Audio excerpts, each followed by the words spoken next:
আসসালামু আলাইকুম। নাহিস wish cooking রুমে সবাইকে স্বাগতম। আজকে একটি মজাদার, আনকমন এবং নতুন একটি রেসিপি শেয়ার করব। আর এই রেসিপিটা আমি ব্যক্তিগতভাবে তৈরি করে থাকি, সেটাই আমি সবার সাথে শেয়ার করব। এটা হচ্ছে বিফ কিমা বিরিয়ানি। খুব সহজে ঝটপটে হাতের কাছে থাকা কিছু জিনিস দিয়ে এখানে আমি আজকে কোনো বাটা মশলা ব্যবহার করব না, শুধুমাত্র গুঁড়া মশলা দিয়ে বিরিয়ানিটা করব। অত্যন্ত সুস্বাদু এবং অনেক লোভনীয়, এবং বানাতে বানাতেই জিভে জল চলে আসবে। এখানে আমি 1 কাপ পেঁয়াজ অল্প তেলে, 1/4 কাপেরও কম তেল, সেই তেলে সুন্দর করে বেরেস্তা করে নেব। খুব ভালো করে ভেজে নেব। আর পেঁয়াজটা বেরেস্তা থেকে আমি সামান্য কিছু বেরেস্তা উঠিয়ে রেখে বাকি তেল আর বেরেস্তার মধ্যে কিউব করে রাখা চটপটিতে যেমন করে দিই সেভাবে কিছু আলু, 2টা মাঝারি সাইজের আলু ছোট ছোট করে কিউব করে এর মধ্যে দিলাম। সেই সাথে 3 পোয়া গোশ, সাথে অল্প কিছু চর্বি যেগুলো অনেক পাতলা এবং অনেক কম, এটা ফেলে দিলে টেস্টটা নষ্ট হয়ে যাবে, সেটা সহ দিয়ে দিলাম। বোনলেস গোশ হতে হবে এখানে, গরুর গোশ দিয়ে ভালো করে কিছুক্ষণ আমি কষিয়ে নেব।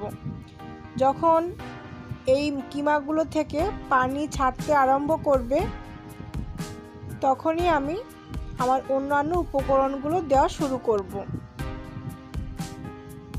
প্রথমে আমি এখানে 2 টেবিল চামচ লেবুর রস দিলাম। যেহেতু এখানে আমি টক দই ব্যবহার করতে পারছি না, আমার ঘরে নেই, সেহেতু আমি টক দইয়ের টেস্টটা অন্যভাবে নিয়ে আসব। লেবুর রসটা দেওয়া হলে 1-2 মিনিট দেরি করে এখানে আমি 4 টেবিল চামচ গুঁড়া দুধ অল্প একটু পানিতে গুলে দিয়ে দিয়েছি, ক্রিমের মতো করে, যাতে করে টক দইয়ের ফ্লেভারটা আসে। দুধ এবং লেবুর রস যেন একসাথে মিশিয়ে দিতে যাবেন না, তাহলে দুধ কেটে ছানা হয়ে যাবে। তারপরে আমি এখানে 1 প্যাকেট বিরিয়ানি মশলা ব্যবহার করব। আমি আগেই বলেছি যে আমি এখানে গুঁড়ো মশলা ব্যবহার করব। আমি বিরিয়ানি মশলা ব্যবহার করেছি, কিন্তু আমি কোনো ব্র্যান্ডের নাম উল্লেখ করছি না। আপনারা আপনাদের পছন্দের ব্র্যান্ডের মশলা ব্যবহার করবেন। তারপরে আমি এখানে পরিমাণ মতন লবণ দিয়ে দেব, আর দিয়ে দেব যে বাটিটায় দুধ দিয়েছিলাম ওই বাটিটা ধুয়ে একটু পানি, সাথে 2 টেবিল চামচ আদার গুঁড়ো এবং 2 টেবিল চামচ রসুনের গুঁড়ো। আমি প্রথমেই বলেছি যে আমি এখানে কোনো বাটা মশলা ব্যবহার করব না। ভালো করে নাড়াচাড়া করে আমি এটাকে ঢাকনা দিয়ে রান্না হতে দেব। ভালো করে রান্না হবে এবং মাঝে মাঝে আমি এটা নেড়ে নেড়ে দেব। এর থেকে যে পানিটা বের হবে এবং যে পানিটা আমি এক্সট্রা দিয়েছি সেই পানিটা টোটালি এর গায়ের সাথে মিশে যাবে।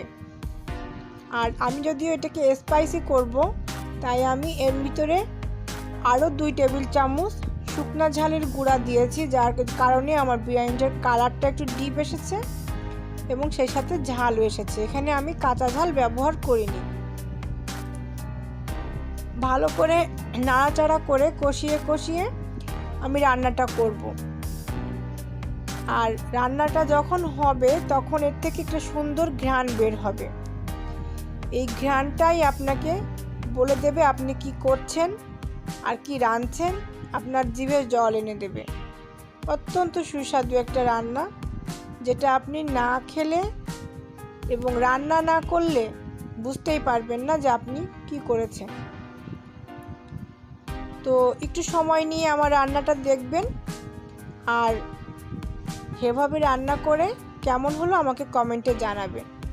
টক দইয়ের টেস্ট আনার জন্য এখানে আমি 1 টেবিল চামচ চিনি ব্যবহার করেছি। আর আমার রান্নাটা যদি আপনাদের ভালো লেগে থাকে তবে আমার চ্যানেলটিতে একটা সাবস্ক্রাইব করে দিবেন। বেল আইকনে থাকা অল বেলে ক্লিক করে দেবেন, লাইক করবেন, কমেন্ট করবেন, বন্ধুদের সাথে শেয়ার করবেন। আপনাদের একটি লাইক, কমেন্ট, শেয়ার এগুলো আমাকে নতুন কন্টেন্ট তৈরি করতে সাহায্য করে থাকে। তো এটা আমি ঢাকা দিয়ে অনেকটা সময় রান্না করলাম, করে ঢাকনাটা উঠিয়ে দেব, দিয়ে এটাকে নাড়াচাড়া করব। এর গায়ের পানিটা টোটালি শুকিয়ে যাবে ঠিক সেই অবস্থায়। এখানে আমি বাড়তি আর কোনো তেল ব্যবহার করিনি, যে তেলটুকু আমি দিয়েছিলাম ঠিক সেইটুকু তেলেই আমি রান্না করেছি। পাশে আমি পোলাওয়ের চাল আধা কেজি পানিতে ভালো করে ধুয়ে ভিজিয়ে রেখেছিলাম। সেই চালটা ভিজিয়ে রাখলে হবে না, 30 মিনিট ভিজানোর পরে ওটাকে আবার ঝরিয়েও রাখতে হবে।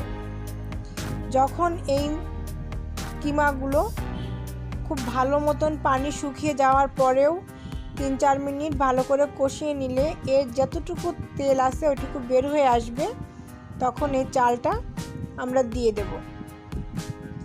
দিয়ে এই চালটা দেওয়ার পরে এমনভাবে অনেকক্ষণ নাড়তে হবে, অল্প স্বল্প নাড়লে হবে না, অন্তত পক্ষে 15 থেকে 20 মিনিট যাবৎ নাড়তে হবে, যাতে চালটা ভাজা ভাজা হয় এবং প্রত্যেকটা চালের গায়ে মাংসের সাথে যে মশলাগুলো আছে এই মশলাগুলো মেখে যায়।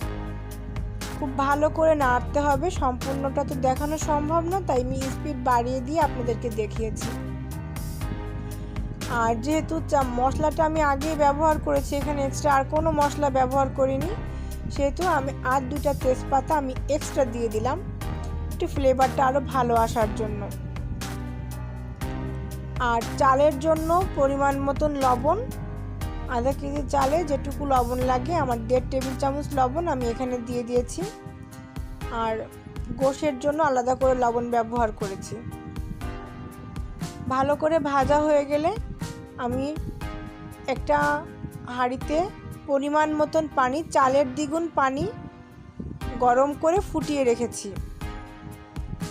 এটা যখন খুব ভালো করে ভাজা হয়ে যাবে, দেখতে পাচ্ছেন যে কড়াই থেকে চালগুলো ছেড়ে আসছে, মানে কোনো কিছু কড়াইয়ের সাথে লাগছে না, প্রত্যেকটা চাল আলাদা আলাদা হয়ে যাচ্ছে।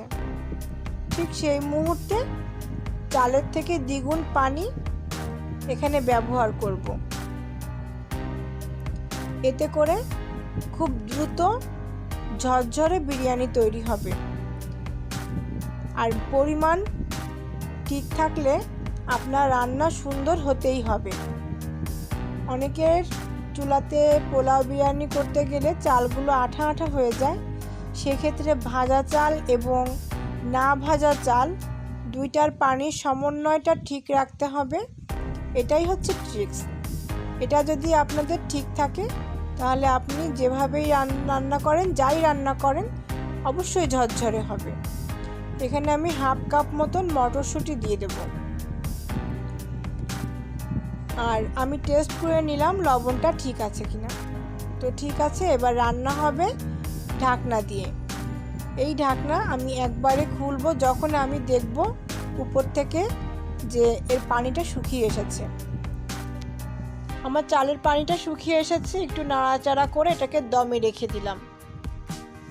দমে রেখে দিয়ে কিছুক্ষণ পরে আরেকবার নেড়ে এর উপরে আমি পেঁয়াজের বেরেস্তা দিয়ে দেব। দিয়ে এটাকে পরিবেশন করার আগ পর্যন্ত ঢেকে রাখবো। এর গায়ের পানিটা শুকিয়ে একদম ঝরঝরে হয়ে যাবে। তো আমার সম্পূর্ণ ভিডিওটি দেখে আমার পাশে থাকার জন্য আপনাদের ধন্যবাদ। আবারও বলছি, রান্নাটা ভালো লাগলে সাবস্ক্রাইব করবেন, লাইক করবেন, কেমন হলো জানিয়ে কমেন্ট করবেন। এখানে ক্যামেরায় রান্নার ধোয়ার কারণে ভিডিওটি ঝাপসা এসেছে। আর আমি এখানে পরিবেশন করে দেখাচ্ছি, সেই সাথে আপনাদের দেখানোর জন্য আমি একটু আমার পুদিনা গাছের থেকে পাতা ছিঁড়ে এনে সাজিয়ে দিলাম পেঁয়াজ আর কাঁচা লঙ্কা দিয়ে। আপনারা আপনাদের মতন সুন্দর করে ডেকোরেশন করবেন। হয়ে গেল আমার বিফ কিমা বিরিয়ানি।